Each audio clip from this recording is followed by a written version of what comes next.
أنه للرسالة وللفتوى والتبليغ. الأصل أن أيما حديث جاءنا الأصل فيه أنه من باب الرسالة ومن باب الفتوى ومن باب التبليغ، وأن على كل مسلم أن يمتثل أمر النبي عليه الصلاة والسلام حسب مقام ذلك الأمر، وجوبا أو استحبابا أو إباحة أو كراهة أو تحريما. الأصل. لكن قد تأتي تصرفات نبوية هي تصرفات بالإمامة أو تصرفات بالقضاء أو تصرفات المعروفة السائدة وهي التصرفات بالتشريع. قال القرافي رحمه الله، متوفى سنة 84 و600، فقيه مالكي مصري من القرافة، حي من أحياء القاهرة. القرافي رحمه الله في كتابه الفروق: اعلم أن رسول الله صلى الله عليه وسلم هو الإمام الأعظم، أي الخليفة الأكبر، إمام هو الحاكم. اعلم أن رسول الله صلى الله عليه وسلم هو الإمام الأعظم والقاضي الأحكم والمفتي الأعلم، فهو صلى الله عليه وسلم إمام الأئمة وقاضي القضاة وعالم العلماء،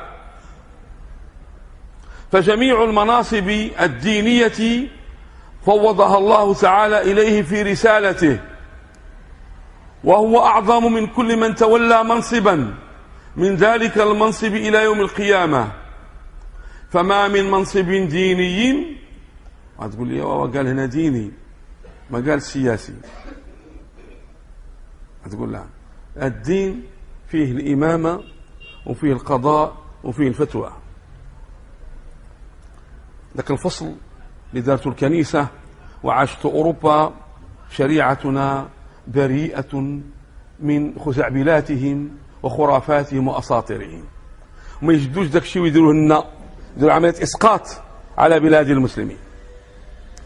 فما من منصب ديني إلا هو متصف به في أعلى رتبه، غير أن غالب تصرفه صلى الله عليه وسلم بالتبليغ، لأن وصف الرسالة غالب عليه، ثم تقع تصرفاته صلى الله عليه وسلم بهذه الأوصاف، تختلف آثارها في الشريعة، فكل ما قاله أو فعله على سبيل التبليغ كان ذلك حكما عاما على الثقلين إلى يوم القيامة، فإن كان مأمورا به أقدم عليه كل أحد بنفسه.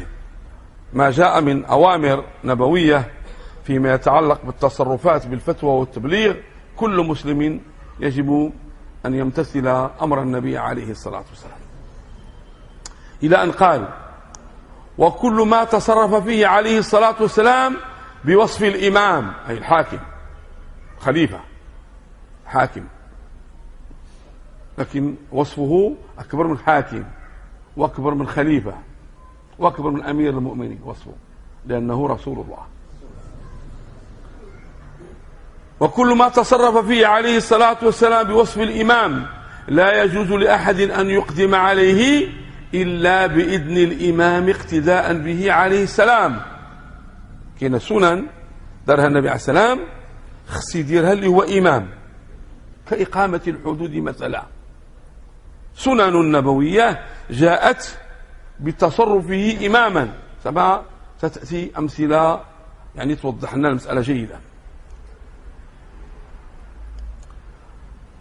وكل ما تصرف فيه عليه الصلاة والسلام بوصف الإمام لا يجوز لأحد أن يقدم عليه إلا بإذن الإمام اقتداء به عليه الصلاة والسلام، ولأن تصرفه فيه بوصف الإمامة دون التبليغ يقتضي ذلك.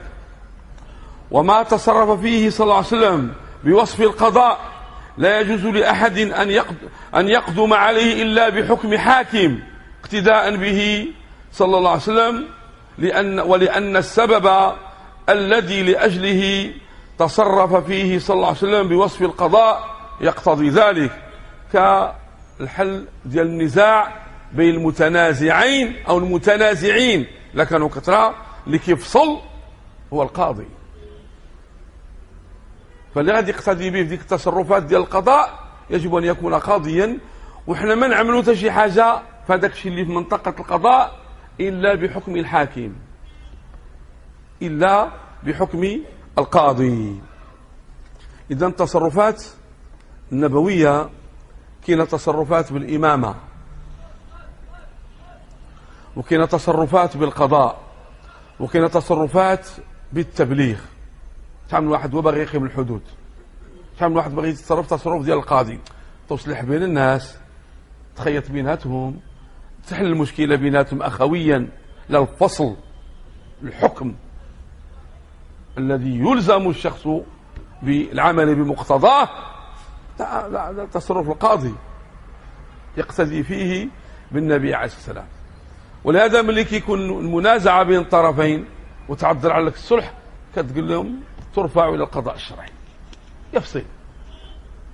ياك انت هو العالم ديال المدينه، بغيتو تصنتوا لي انا، حيت انا جادي ننصحكم ونخيط بيناتكم. لكن اللي كيفصل بين الناس ويكون قوله ملزما هو القاضي. وخلاص كاين الامام اللي هو الحاكم، وتطلق ايضا في اللغه وفي الشرع على القاضي حاكم باعتبار.